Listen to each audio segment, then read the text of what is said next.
ആ തീരുമാനത്തിന് വഴങ്ങിക്കൊടുക്കാൻ എന്ത് ചെയ്യും? മുഞ്ചിയത്ത് നമ്മുടെ പ്രിയപ്പെട്ട റസാഖ് ഹാജിയുടെ മകളുടെ 4 ആൺകുട്ടികള് ഒരു ആക്സിഡന്റിൽ അബുദാബിയിൽ മരിച്ചു. അല്ല, നിങ്ങൾ കേട്ടില്ലേ അത്? അല്ലാഹു ആ ഉമ്മക്ക്, ആ വാപ്പക്കും, ആ കുടുംബത്തിനും മനസ്സിന് സമാധാനവും ആശ്വാസവും നൽകട്ടെ. എങ്ങനെയാ അതൊക്കെ താങ്ങുക? നമ്മൾ ആലോചിച്ചു പോലെ സ്വന്തം ഉദരത്തിൽ നിന്ന് ജന്മം കൊടുത്ത്, അതും കുഞ്ഞുങ്ങളെ, കോഴിക്കുഞ്ഞുങ്ങൾ അതിന്റെ തള്ളക്കോഴി പോറ്റി വളർത്തുന്ന പോലെ അങ്ങനെ വളർത്തിയൊരു മാതാവ്. ആ മാതാവ് ഡ്രൈവ് ചെയ്തു, ആക്സിഡന്റായി. 4 മക്കൾ, 5 മക്കൾ, ഒരു മോളുണ്ട്. ആ മോള് രക്ഷപ്പെട്ടു. ബാക്കി 4 മക്കളും ആ ആക്സിഡന്റിൽ മരിച്ചുപോയി. ആ കുടുംബത്തെ കാണാൻ ഞാൻ ജിദ്ദയിൽ നിന്ന് അബുദാബിയിൽ വന്നു. അവരെ ഹോസ്പിറ്റലിൽ ചെന്ന് കണ്ടു. അവർക്ക് റുഖിയ ചെയ്തു കൊടുത്തു, ദുആ ചെയ്തു കൊടുത്തു. എന്താ നമ്മൾ സമാധാനിപ്പിക്കുക? സാരില്ല എന്ന് പറഞ്ഞിട്ട് കാര്യമുണ്ടോ? 4 മക്കൾ നഷ്ടപ്പെട്ടൊരു ഉമ്മയോട് എന്ത് വാക്കാ നമ്മൾ ആശ്വസിപ്പിക്കുക? എന്തേ? അള്ളാഹു തീരുമാനിച്ച ആയുസ് അത്രയേ ഉള്ളൂ. സമയപ്പോ അല്ലാഹു കൊണ്ടുപോയി. ഇതൊരു മുഅ്മിനിന് ആശ്വസിക്കാൻ കഴിയും. യൻസിലു സ്വബ്റു അലാ ഖദ്രിൽ മുസീബ. മുസീബത്തിന്റെ ഘനത്തിനനുസരിച്ച് ക്ഷമ അള്ളാഹു ഇറക്കുകയാണെന്ന് മഹാന്മാർ പറയും. ഒരു കുട്ടി മരിച്ച ആൾക്ക് ക്ഷമിക്കാനുള്ള കരുത്ത് അള്ളാഹു കൊടുക്കുന്നുണ്ട്.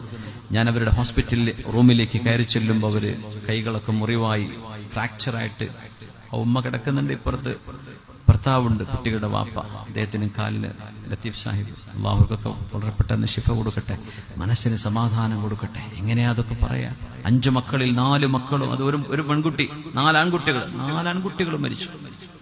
ആ മക്കളുടെ ജനാസ കാണിച്ചു കൊടുത്തിട്ടാ ദുബൈ സോനാപൂരിലെ ഖസീസ് എന്ന് പറയാം.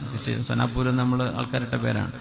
അവിടെ സെമിത്തേരിയുണ്ട്, അവിടെ മഖബറയുണ്ട്. അവിടെ കൊണ്ടുപോയി മറവ് ചെയ്തു. 4 മക്കളും ഒരുമിച്ച്. നിങ്ങൾ അറിഞ്ഞതല്ലേ? പക്ഷെ എന്നെ അത്ഭുതപ്പെടുത്തിയത്, പടച്ചവനെ, അവരെ ഒന്ന് ആശ്വസിപ്പിക്കണം എന്ന് വിചാരിച്ചിട്ടാണ് ഞാൻ വണ്ടി കയറി, ജിദ്ദയിൽ നിന്ന് ഫ്ലൈറ്റ് കയറി അബുദാബിയിൽ വരുന്നത്. എന്ത് റബ്ബേ ഞാൻ പറയും? ഞാൻ കുറെ ആലോചിച്ചു. എന്താ റബ്ബേ ഞാൻ പറയാ?